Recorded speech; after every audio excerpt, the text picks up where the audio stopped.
16 de outubro de 2014.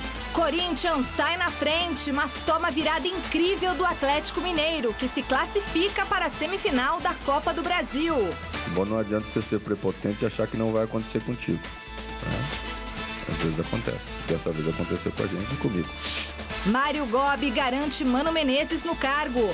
Na chegada a São Paulo, Timão sai do aeroporto direto pela pista. Galo enfrenta agora o Flamengo, que venceu o América de Natal no Maracanã.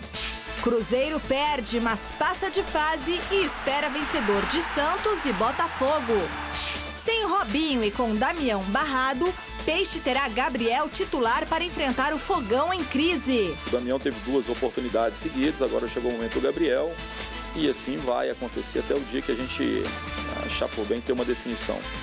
Quarteto dispensado pelo Botafogo faz duras críticas ao presidente e lamenta a situação de colegas e funcionários do clube. Tem gente no clube que passa fome. Eu tô errado? Tem gente no clube que chega no clube de manhã e faz todas as refeições no clube porque não tem dinheiro para fazer compra.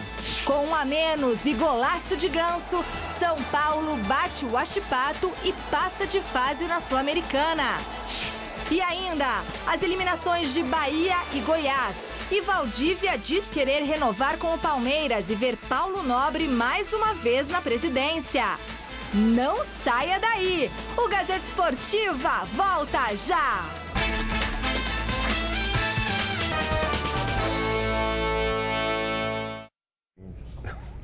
Olá, ótima noite para você. Quinta-feira e o Gazeta Esportiva começa falando do Corinthians, que foi goleado pelo Atlético Mineiro, um vexame.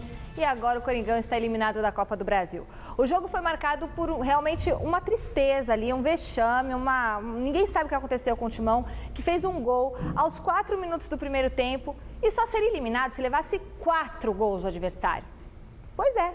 O que parecia quase impossível aconteceu.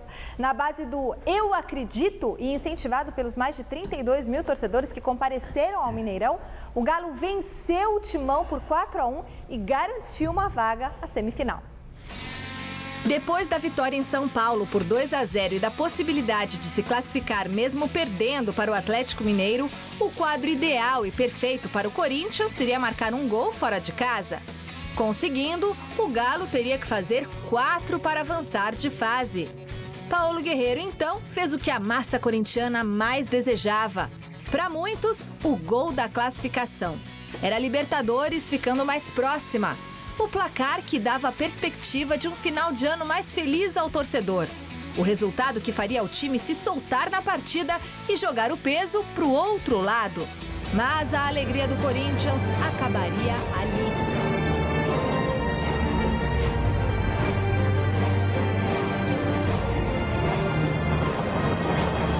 Do gol de Guerreiro em diante, a equipe de Mano Menezes só assistiu o Atlético jogar.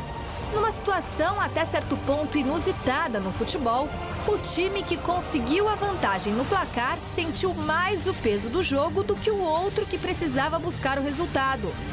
Com 2 gols de Guilherme, o Galo virou a partida ainda no primeiro tempo. A vitória parcial ainda dava classificação ao Corinthians, que poderia usar o intervalo para arrumar a casa e voltar a ter aquela atitude dos minutos iniciais. Mas isso não aconteceu. Se alguém deveria sentir, seria o nosso adversário. E nós deixamos de jogar inexplicavelmente boa parte ou quase que todo o restante do primeiro tempo. O Corinthians continuou apático, acreditando que o tempo andaria a favor dele próprio. Ao Atlético, restava buscar o inimaginável. E ele começou a se concretizar em mais um gol de Guilherme, que, por sinal, foi o melhor jogador da partida. E se no futebol existe justiça, ela deu as caras aos 42 minutos com o gol totalmente desajeitado de Ed Carlos. 4 a 1 Galo. Classificação garantida às semifinais para pegar o Flamengo. Corinthians eliminado e ainda procurando explicações para um verdadeiro mineiraço alvinegro. O resultado do jogo foi justo. O Atlético foi superior ao Corinthians, mesmo a gente tendo feito, né, o que manda a cartilha, foi você fazer uma vantagem de 2-0 fora de casa, sair na frente, como fizemos, né? Nós fizemos um primeiro tempo muito ruim. A gente não conseguia trocar 2 passes ou 3 passes no meio-campo. E demos um volume muito grande ao Atlético e permitimos a virada ainda no primeiro tempo, com muita facilidade. Quando você abre uma vantagem como abriu de 3-0, é tudo que não podemos deixar fazer. Mas deixamos, não tivemos competência para isso. O Atlético foi mais equipe do que o Corinthians e por isso venceu. Agora, para você, qual é o tamanho dessa dor de perder da forma como foi hoje, Mano? A gente, quando assume um trabalho, sabe como será a trajetória, né? Existem momentos em que as conquistas são mais prováveis, existem outros momentos que elas não são tão prováveis. É lógico que é uma derrota dura, mas faz parte da nossa vida. Futebol não adianta você ser prepotente e achar que não vai acontecer contigo, né? Às vezes acontece. E penso que o momento é o momento de silêncio. É a melhor coisa que existe para que a gente respeite a dor que o nosso torcedor está sentindo nesse momento e acho que temos que sentir junto com ele. Grande noite para você que acompanha o Gazeta Esportiva. Eu concordo em partes com o Mano Menezes. Claro que uma derrota dessa pode acontecer sim. Já vi grandes equipes sofrendo um placar desse porte, 4-1, 5-2 e a classificação desabando. Agora, existem derrotas e derrotas. Então, por mais que possa acontecer, o Corinthians perdeu porque ele assistiu o Atlético Mineiro jogar, porque ele acabou se conformando com um placar, sabe, adquirido na véspera, quando venceu aqui em Itaquera por 2-0, aí fez 1-0 logo nos primeiros minutos no Mineirão e achou que o jogo estava ganho e que a classificação estava garantida. E aí, a partir daí, deixou de jogar e só assistiu ao Atlético Mineiro tentar. Aí é o velho chavão. Água mole em pedra dura, tanto bate até que fura. E o Atlético Mineiro construiu a vitória. Só dois jogadores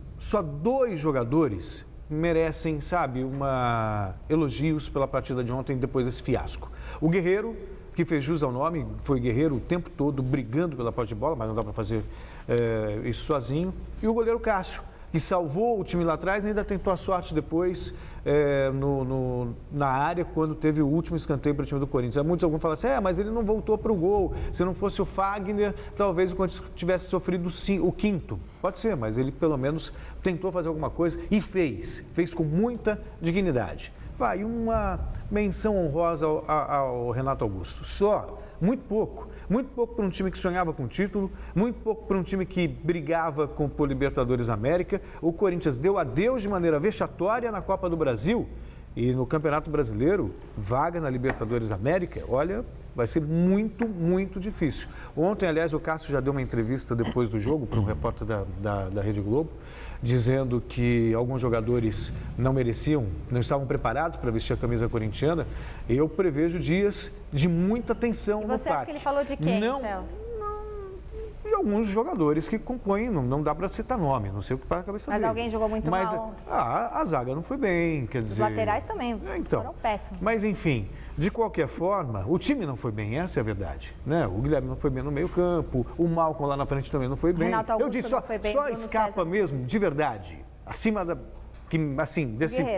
Guerreiro e Cássio, ponto, só os dois. Quer dizer, e o Corinthians corre risco de ver a Libertadores pela televisão também o ano que vem. E o vestiário, depois da sonora do Cássio, revela também que as coisas não vão muito bem no Parque São Jorge, não. Godoy, boa noite para você. Boa noite, Celso. Boa noite, Michele. Boa noite para você que está de olho na Gazeta. Eu acho que hoje o programa deveria começar com uma trilha sonora. Alegre essa, hein? Não fúnebre, mas aquele toque de silêncio.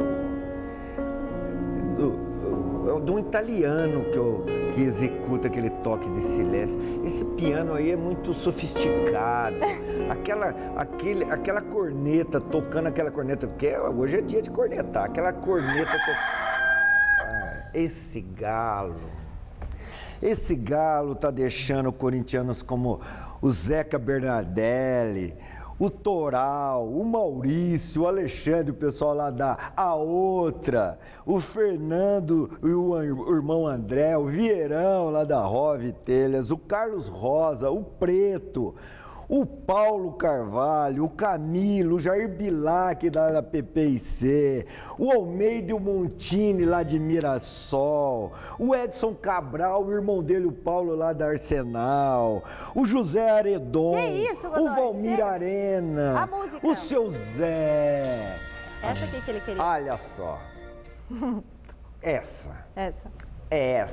Eu achei aqui. O Pascoal adora essa música. O Pascoal, nosso câmera aqui, coloca pra dormir e acorda com o galo cantando. Cadê o galo? Mas ficar tripudiando em cima da dor de um corintiano como o Chico Lang. O Chico Lang, para você ter uma ideia, ele subiu pelas escadas hoje. Ele não quis encontrar com nenhum motorista de elevador.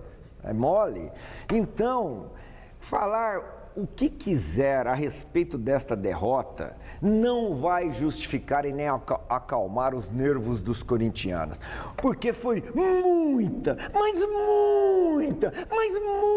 incompetência, um time que entra em campo ganhando de 2-0, aumenta essa diferença para 3-0, é horrível, absurdo, e consegue perder ganhando o que ganha, com a qualidade que tem, com a estrutura que tem, com o investimento que é feito, comendo do bom e do melhor, recebendo as melhores receitas de condicionamento, e toma um chocolate desse, é eliminado da possibilidade de alcançar uma vaga na Libertadores através da Copa do Brasil, é muita incompetência, por mais que eu acredito prevaleça. O Atlético desse ano não é aquele Atlético do eu acredito, é mais o Atlético que virou em cima de um time que foi medíocre, incompetente. Bom, e depois da derrota histórica em Minas, o repórter Fernando Gavini foi acompanhar o desembarque da delegação corintiana no final desta manhã em São Paulo. Confira. Depois do vexame da eliminação na Copa do Brasil, o Corinthians evitou o contato com jornalistas e torcedores na chegada a São Paulo.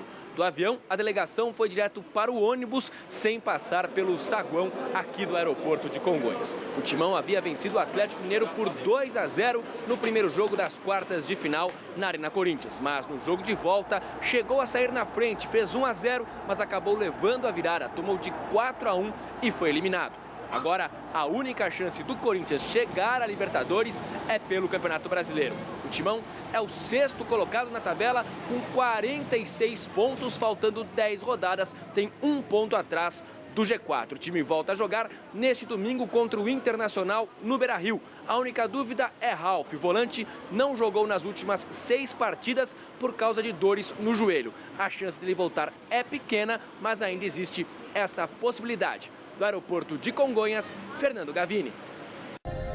Bom, tá achando a música aí que mostrou? Achei, é que o Godoy a gente tá... Ele só fala com trilha sonora. Impressionado aqui com a tristeza. Porque eu sou da época que às 18 horas a gente ouvia Ave Maria no rádio. As rádios AM tocavam. Aê! O corintiano tem que curtir isso hoje. Ai, também não, né, Godoy? Você vai ficar deprimida. Eu tô sentindo uma satisfação tão grande. É uma maneira de você respeitar a dor corintiana. Eu tô sentindo o seu cinismo, o seu sarcasmo. Tem que colocar essa música nos apartamentos dos jogadores na concentração, para eles ficarem ouvindo, para marcarem bem a vergonha que eles fizeram, a frustração que eles proporcionaram ao torcedor corintiano. O Pascoal já vai usar isso agora hoje à noite para dormir e quer o galo cantando, ele tem aquele galozinho, o galizezinho aí cantando no... Esse galizé chama Guilherme, cantando de manhã para acordar o Pascoal. Vai falar, Celso? Não, eu fico lembrando... Mas você acha que o erro foi do Mano Menezes? Ou você acha que o time foi apático, que o Renato Augusto não jogou nada, que o Bruno não jogou nada? Eu acho que existe um erro em todas as esferas. O Mano, ele tem, sabe, ele é o comandante, então ele tem a responsabilidade dele. No vestiário, tinha que ter cobrar feito esse time de ser um pouquinho mais assertivo, um pouco mais, sabe, voluntarioso, um time que corra atrás. O Corinthians, há muito tempo eu não vejo o Corinthians com capacidade de criação e fazendo... É um time que marca muito bem. Isso, ontem, nem isso fez. Nem isso. O Corinthians também, o elenco do Corinthians não é mais o mesmo. Está se renovando, isso realmente leva um tempo. E o Mário Gobi também tem a responsabilidade. Você vê, o Corinthians está com o jovem Malco lá assumindo a responsabilidade do ataque, e aí ele se desfez do Emerson, que queira ou não, é um jogador importante. Deu o Alexandre Pato para o São Paulo. Tá aí o Pato mas o Pato não estava fazendo nada. Mas sem esses caras, o Corinthians estava até ontem numa baita de uma vantagem, pô. 3-0, cara. Sem Emerson, sem Pato, sem ave nenhuma. Sem ave nenhuma. Aqui apareceu um galo na frente dele. Estou falando do momento corintiano. Tudo isso tem a ver. Tudo isso tem a ver. Não dá para você separar só um jogo. Olha a campanha do Corinthians. Daqui a pouco vai achar que o Romarinho fez falta. Não, também não vamos exagerar. Não chega a esse ponto. Mas na atual circunstância, até que faz mesmo. Bom, só para dizer o seguinte, tem uma notícia aqui torcidas organizadas prometem para amanhã às 3 da tarde. Acabou a paz, hein? Time sem vergonha, luto, diretoria, fora Mano, Gobi, safados. De vagabundo. Como se isso... Amanhã, aqui, câmera 3, às 3 da tarde, protesto. As torcidas organizadas combinaram que vão ficar do lado de fora do CT, mas estão chamando todo mundo dizendo o seguinte, que vão agora acabar a paz. Aliás, foi a partir de um protesto como esse que o Mário Gobi resolveu fazer uma limpeza no time do Corinthians. Aí mandou um monte de jogador embora, jogadores que, no meu entender, fazem falta hoje. Quer dizer, grande ajuda realmente esses torcedores dão... Agora não pode protestar também depois de uma baixaria dessa, de uma vergonha dessa. Ô, Michele... Tem que protestar, Celso. Eu acho que o país merece protesto. Então... Se eles exercessem a cidadania, como eles fazem com a paixão pelo futebol, nós viveríamos na Dinamarca. Também acho. Eu não concordo com essa tese de, acabou a paz, essa questão da truculência, essa questão da intimidação. Não, isso não. Então, mas é isso. Quando você diz aí acabou a paz, isso não é protesto, isso é intimidação. E eu discordo daquele juiz que liberou todo mundo lá do que aconteceu, aquela centena de torcedores que... invadiram também, isso eu também não mas concordo. É isso. Então, você referendar isso é apoiar. E eu não assino embaixo esse tipo de comportamento. Não, eu acho que tem que protestar sim. Não está gostando do time, tem que protestar. Não gosta da política, tem que protestar. Que protestar onde o pessoal está trabalhando, um bando de vagabundos vai atrapalhar quem está trabalhando. Se tivesse uma ocupação, não estaria protestando uma hora dessa que está marcada. Cambada de vagabundos, pô. Bom, você que está em casa, vote na enquete que está no ar no site gazetesportiva.net. Não poderia ser sobre outro assunto, né? Além da crise que o Corinthians se meteu. Nós queremos saber quem é o maior responsável pela crise no Corinthians. Atenção, o presidente Mário Gobi, o técnico Mano Menezes ou os jogadores? Celso Cardoso, a palavra é sua. Eu acrescentaria todo mundo. Mas vão colocar essa opção, mas eu voto em todo mundo. Mas como o Mário Gobi é o presidente, é o principal responsável, então eu assumo a responsabilidade. Godoy. O meu voto... Ele acabou com a enquete, vocês viram isso, né, que o Celso fez. Não, a opção dele não está na Ele está nervoso hoje. Ele está nervoso, eu entendo. Eu acho até que ele fará parte desse protesto amanhã, porque o negócio... Ele falou que o negócio é protestar. Não, protestar contra o país. A culpa é de um só. Aliás, só um item desse daí. Só um. Dos jogadores. Quem está em campo para executar são os jogadores. Quem está marcando o adversário são os jogadores. Quem tem que colocar a bola para dentro são os jogadores. Quem tem que impedir esse vexame são os jogadores. Boa. Portanto, a culpa é única e exclusiva dos jogadores. Dos jogadores. Grupo de jogadores. É uma vergonha. 3-0. 3-0. Ficar assim. 4-1. Quase vira presidente.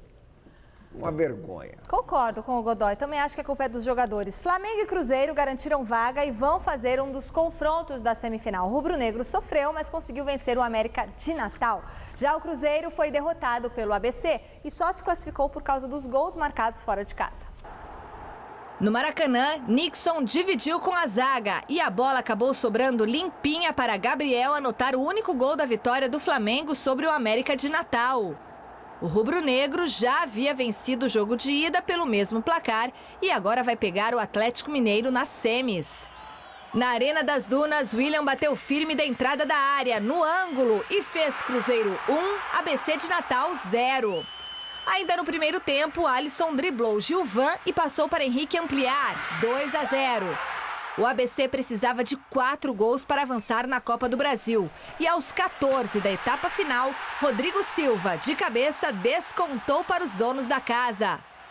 Aos 20, Xuxa, de pênalti, empatou para a equipe potiguar.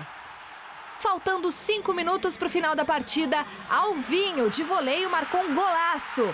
Mas já era tarde.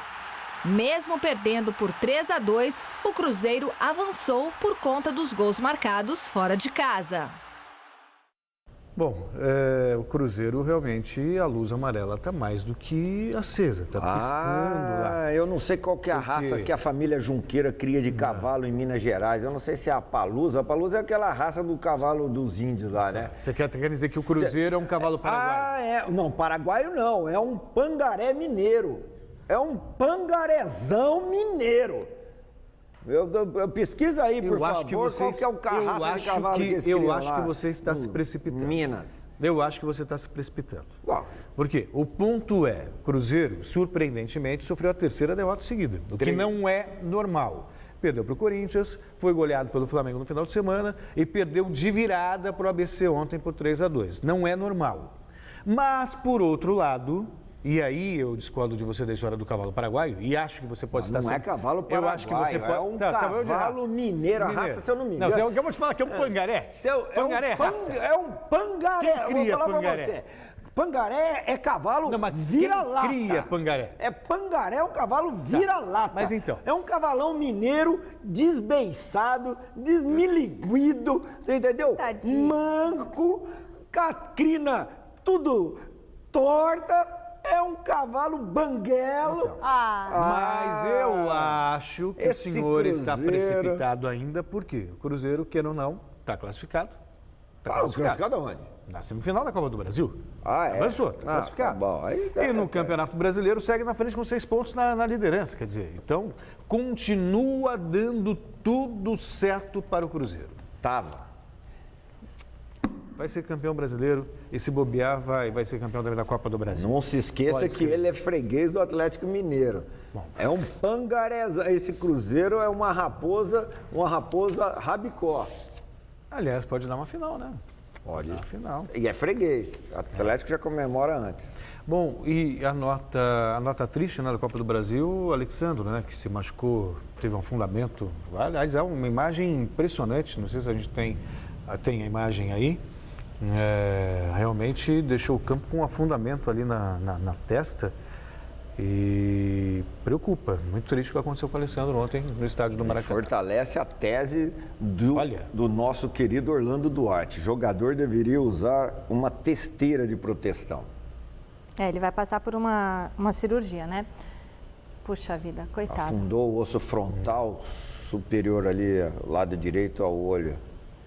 Não teve maldade do adversário. Não, ele que foi oreiudo de cabecear a cabeça do adversário. Pô. Ele estava brigando pela bola. Brigando pela bola. Olha lá o que ele arrumou para a cabeça dele. Pô, jogador também, se fosse muito inteligente, não era jogador de futebol, né? Mas... Eita, nós. Bom... Antes que você continue, só para fazer uma atualização do caso do Alexandre, ele já foi submetido à cirurgia, já está tudo bem com ele, então um susto, algo que realmente preocupa, mas já está tudo ok com ele. Que beleza. Copa Sul-Americana, o São Paulo tomou um verdadeiro sufoco e mesmo com a expulsão de Denilson no primeiro tempo, a equipe conseguiu vencer o Huachipato no Chile e garantiu uma vaga para as quartas de final. Em Talcahuano, no Chile, o São Paulo abriu o placar diante do Huachipato graças a este gol de Michel Bastos, aproveitando o rebote do goleiro. O empate dos donos da casa veio com Vilches, pegando de primeira. O tricolor voltou a ficar na frente do marcador com este golaço de Paulo Henrique Ganso. Um tapa na bola de extrema categoria. 2-1. No segundo tempo, Sagal chutou cruzado e deixou tudo igual de novo. Só que o time brasileiro ainda achou uma brechinha para fazer o terceiro com Bosquilha. Final, São Paulo classificado 3, Huachipato 2. Mais uma vez, com um homem a menos, o São Paulo conseguiu a vitória, avança na Copa Sul-Americana. Eu sempre achei a Copa Sul-Americana mais fácil do que a Copa do Brasil e tá aí. O São Paulo tem a chance real de conquistar um título na temporada, uma vez que, embora matematicamente ainda esteja na briga pelo Campeonato Brasileiro, eu acho que o São Paulo não vai conseguir superar o Cruzeiro. Para a felicidade do humorista Paulo Moreno e do Leandro Duarte e do Anderson Bezerra, são paulinos que viajaram até o Chile ontem para assistir o jogo. Esse árbitro paraguaio aí, esse é o árbitro paraguaio, é um pangarezão. Esse é um pangarezão. Contra o São Paulo, ele opera. Ele dá uma de Dr. Paulo Tuma Júnior, vai no bisturi, cirurgicamente. Deixou o São Paulo com um jogador a menos já aos 36 minutos do primeiro tempo, mas o Denilson também tem que pôr na cabeça, pô. Sabe que o cara gosta de expulsar jogador de São Paulo. Tomou o amarelo, é igual você tá na rodovia. Você tá na rodovia, fura o pneu, você coloca o step, e aí vai continuar do mesmo jeito, andando do mesmo jeito, não vai procurar parar no primeiro posto que tiver borracharia e providenciar o reparo do pneu. Você usou o step, meu filho, é a mesma coisa que de continuar jogando com cartão amarelo. A qualquer momento você vai dançar, você vai ficar sem nada, pô. Bela metáfora. Não, eu tô inspirado. Tô vendo. Jogador com cartão amarelo é igual você sem step. Tô vendo. Aí, o São Paulo tá de parabéns, merece uma salva de palmas, tinha que pôr uma música de alegria. Aí sim. Foi guerreiro. Eu entendi, quando ele era árbitro, ele era a estrada esburacada. Não, vixe, passei muito barro, meu. Parabéns aos São Paulinos pela dedicação em campo. E mais 3 jogos movimentaram ontem as oitavas de final da Copa Sul-Americana. Goiás e Bahia foram eliminados, o Boca Juniors perdeu do Deportivo Capiatá em plena Bomboneira e agora vai precisar vencer o jogo de volta no Paraguai se quiser seguir na competição. Veja os gols.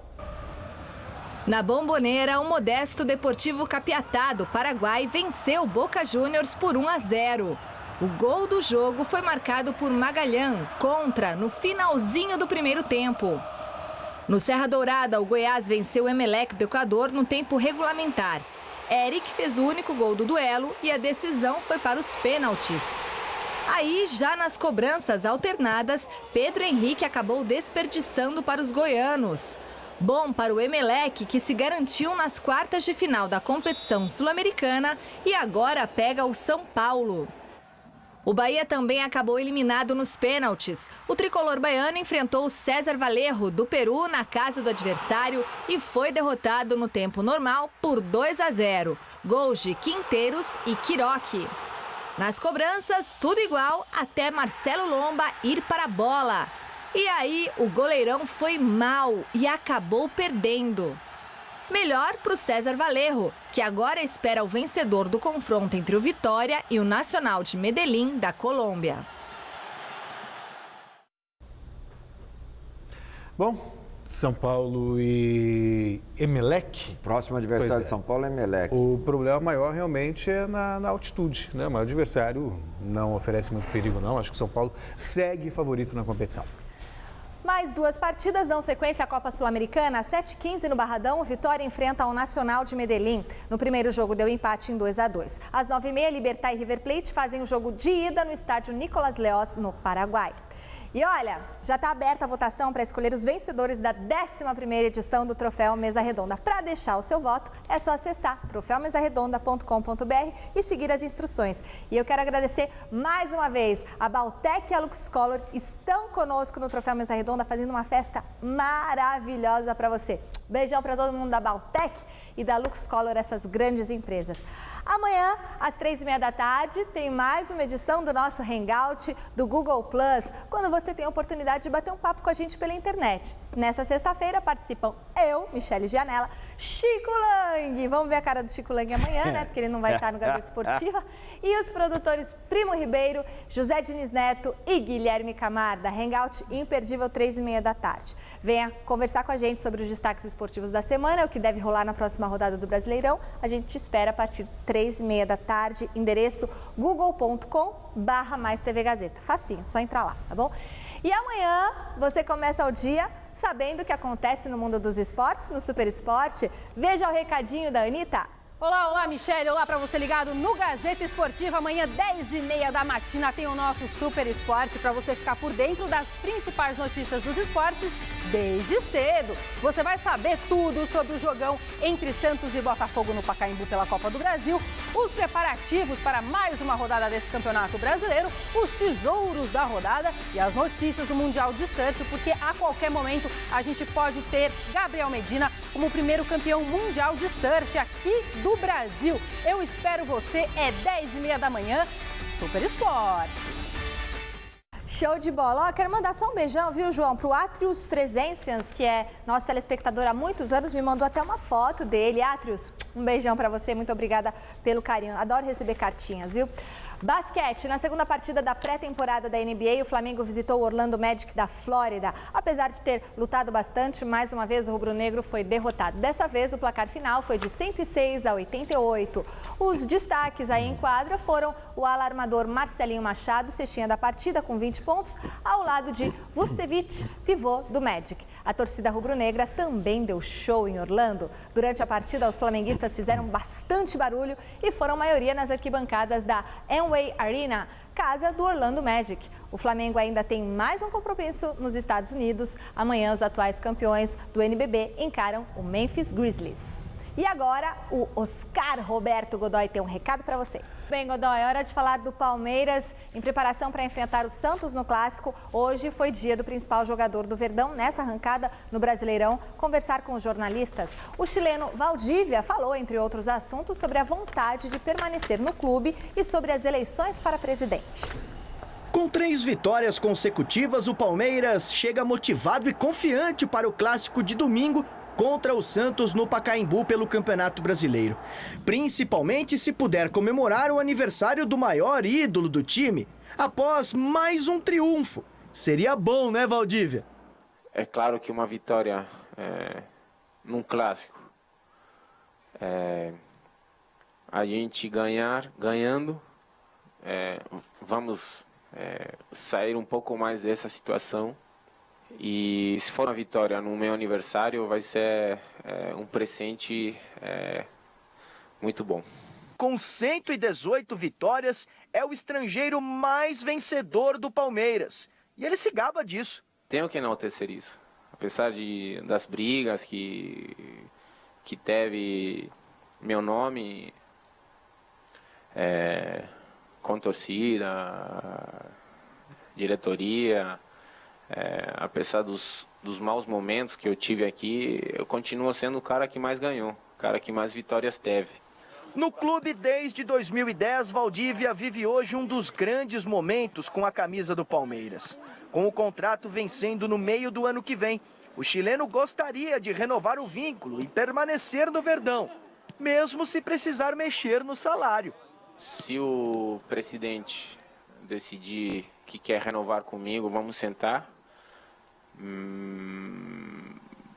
para conversar dos termos, e se tiver que entrar no caso da produtividade, chegado o momento,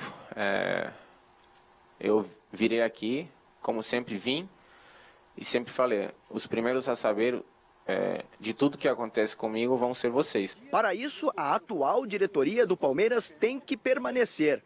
As eleições estão marcadas para o mês de novembro e o atual presidente Paulo Nobre concorre com o candidato da oposição Vladimir Pescarmona, que é um desafeto do passado de Valdívia. Por isso, o meio-campo chileno declarou o preferido. Principalmente, e já vou além do que foi passado para mim pela assessoria e pela minha assessoria, eu torço porque o Pablo ganhe. Vejo o Valdívia e o Palmeiras como um casamento com altos e baixos. Antes, mais baixos do que altos. Agora, vive um bom momento. A recuperação do Palmeiras no campeonato, ela se deve à presença do Valdívia. E o Valdívia, motivado, à disposição e jogando, que sabe, é muito útil. É, indubitavelmente, o melhor jogador do Palmeiras ao lado do Fernando Praz. O Tadal e o filho dele, o Thiago, estão fazendo campanha já para arrecadar fundos para que o contrato do Valdívia seja renovado. Mas nesse momento de felicidade que o Palmeiras está vivendo aí com o Valdívia, não podemos esquecer que mesmo com a taxa de capitão, esse chileno cabeçudo continua deixando a desejar. Veja só, contra o Flamengo, foi expulso, deixou o time na fria. Contra o Figueirense, não assumiu a responsabilidade de fazer o gol, o time perdeu. Contra o Grêmio, fez um pênalti imbecil e o time começou... Fez pênalti nenhum? Fez um pênalti imbecil. Ele inventou aquele pênalti. Mas foi, se ele não põe a mão lá pra cima, se ele não coloca a mão lá em cima, o árbitro não marcaria o pênalti. Então, mesmo como capitão, esse chileno cabeçudo está deixando a desejar ainda. Portanto, não vem com essa de que, porque o Valdívia... Nesse time de cego, como ele tem um olho, ele é rei. Mas...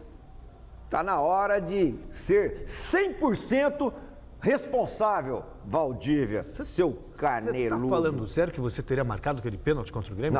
Não, eu não, porque eu tenho outro nível. Eu tenho outro nível. Então você está culpando o Valdívia? Mas ele foi orelhudo, ele não deveria ter... Ele não fez o pênalti. Ele não tinha que ter erguido a mão lá em cima, pô. Ele está sabendo... Ele ergueu, mas não foi pênalti. Mas ele está sabendo que os árbitros estão marcando, coloca a mão lá para cima.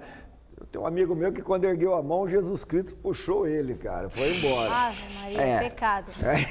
Então não tem que ficar erguendo a mão, não. Ergue a mão que uma hora dessa você vai pro céu. Olha, e passando por sérias dificuldades, tanto dentro quanto fora de campo, o Botafogo decide com o Santos às 9h30 no Pacaembu uma vaga para a semifinal da Copa do Brasil. Ontem, os 4 jogadores dispensados pelo presidente Maurício Assunção no início deste mês reuniram a imprensa para uma entrevista coletiva e expuseram a situação lamentável que o Fogão vive.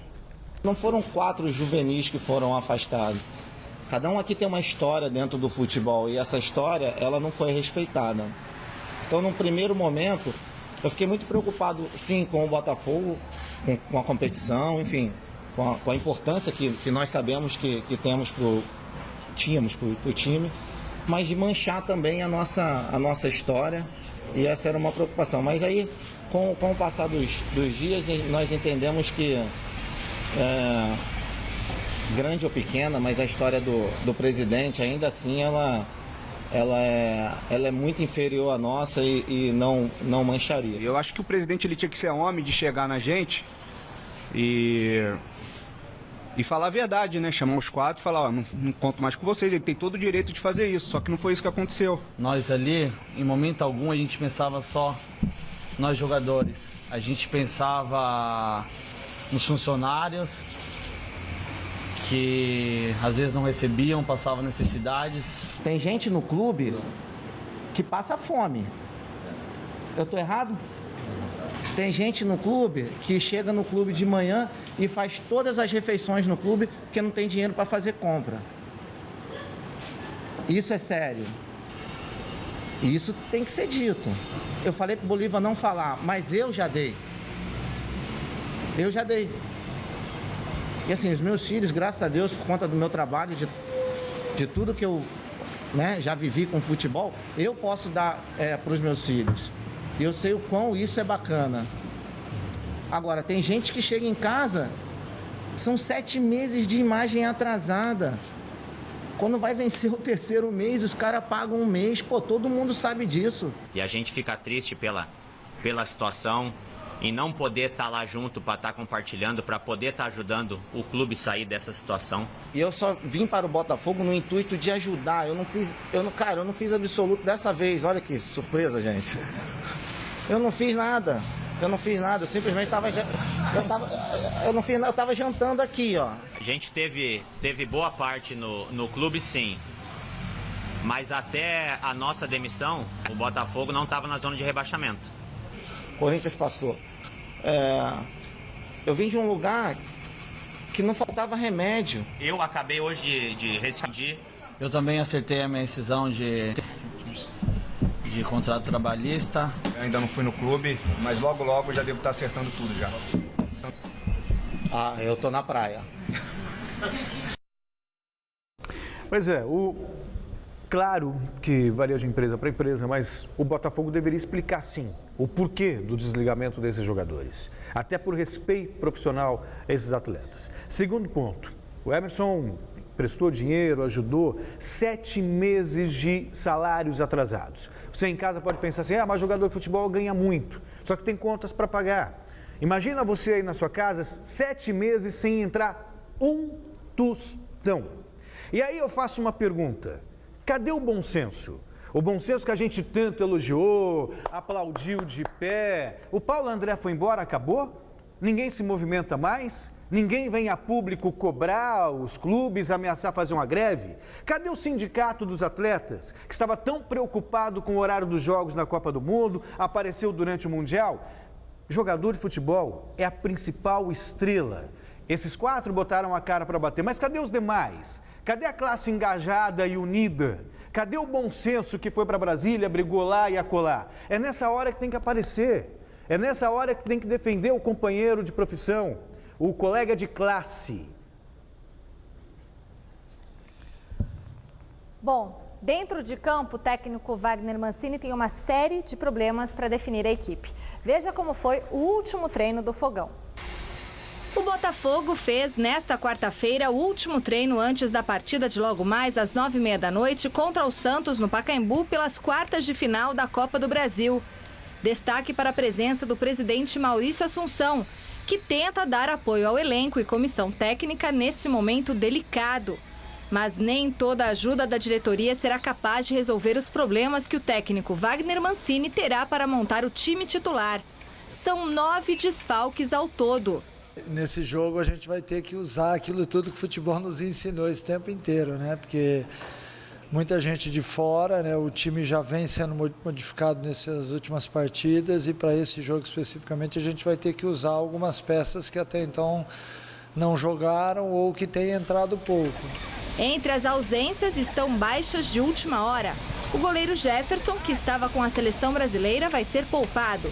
André Bahia e Júnior César, com problemas físicos, foram vetados pelo departamento médico. O André Bahia, para esse jogo, e eu não sei ainda o jogo do Sport, o Júnior César não viaja também. Na última hora a gente tomou a decisão em conjunto, nós, o departamento médico e o jogador. Então são 2 ausências que obviamente que serão sentidas, mas que vão ser bem substituídas, eu tenho certeza disso. Com tantos problemas, a alternativa é encontrar um aspecto positivo. Carlos Alberto e Regis, atletas que já defenderam outros clubes nesta edição da Copa do Brasil e por isso não podem atuar contra o Santos, terão mais tempo para se dedicar à preparação visando o jogo contra o Sport pelo Campeonato Brasileiro. Nós vamos ter uma semana de treinamento diferenciado para eles, nós temos que usar essa semana para que esses atletas possam ter ganho ou de força ou de velocidade, alguma coisa nesse sentido. Então são atletas que vão ser direcionados especificamente para o jogo do Sport. Quer falar sobre essa questão do Botafogo? O Wagner Mancini também está se virando lá. Pô, o Wagner Mancini está pulando mais do que pipoca no óleo quente, cara. Milho de pipoca no óleo quente. Agora, ele está remontando a equipe durante as competições. E talvez esse resultado de vitória contra o Corinthians tenha mexido muito e dado muita confiança para a equipe que joga hoje contra o Santos. Está lá, diante da circunstância. Que joga hoje contra o Santos, portanto, mesmo com a vantagem que o Santos obteve, é um jogo muito difícil para o Santos, tem que estar muito atento, já tem que usar lá na pré-eleição o que aconteceu com o Corinthians ontem como fator de alerta para que a equipe entre em campo bem atenta e consiga eliminar o Botafogo para ir à semifinal contra o Cruzeiro.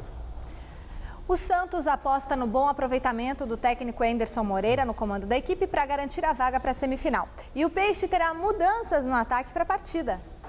Apesar da derrota por 3-0 para o Criciúma na última rodada do Campeonato Brasileiro, que impediu o Santos de se aproximar do G4, não há como negar que são ótimos os números de Enderson Moreira à frente do Peixe.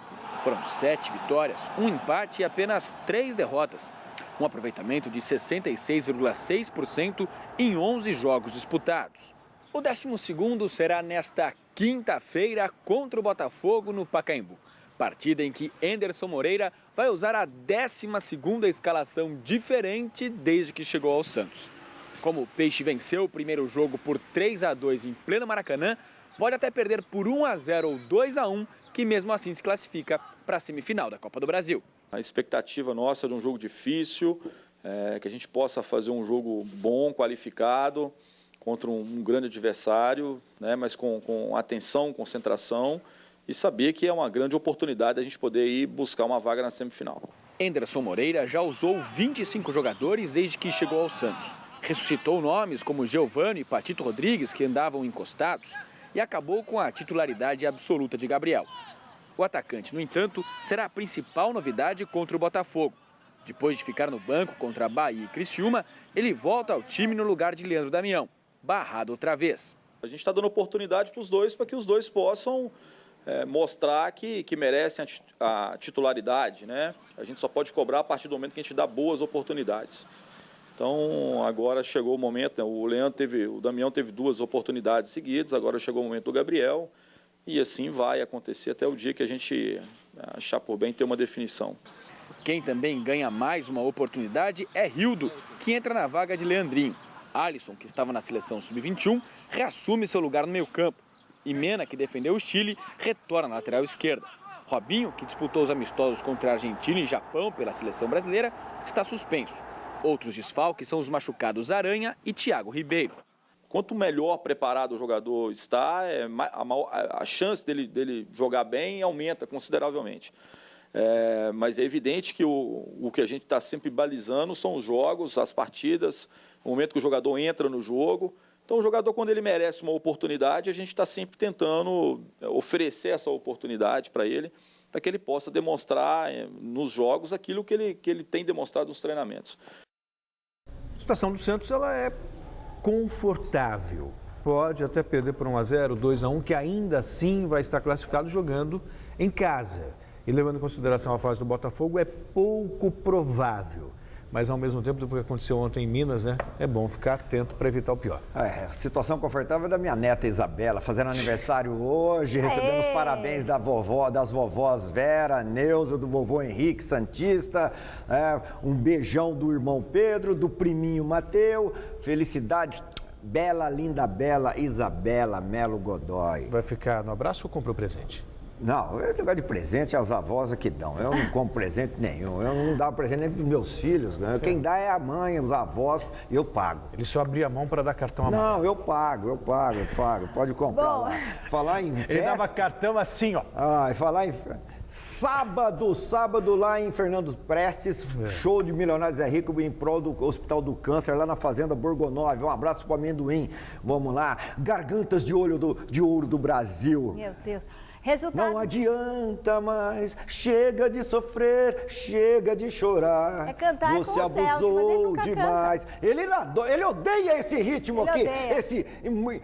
a mofadinha. Segue o jogo. Bom, fim da enquete do site gazetesportiva.net. A pergunta é quem é o maior responsável pela crise no Corinthians e deu os jogadores e o treinador Mano Menezes empatados em 35%. O programa de hoje termina aqui. Fique agora com o Jornal da Gazeta. Boa noite. Tchau. Até daqui a pouquinho no Jornal da Gazeta com mais esporte. Fique com Deus, ainda é possível.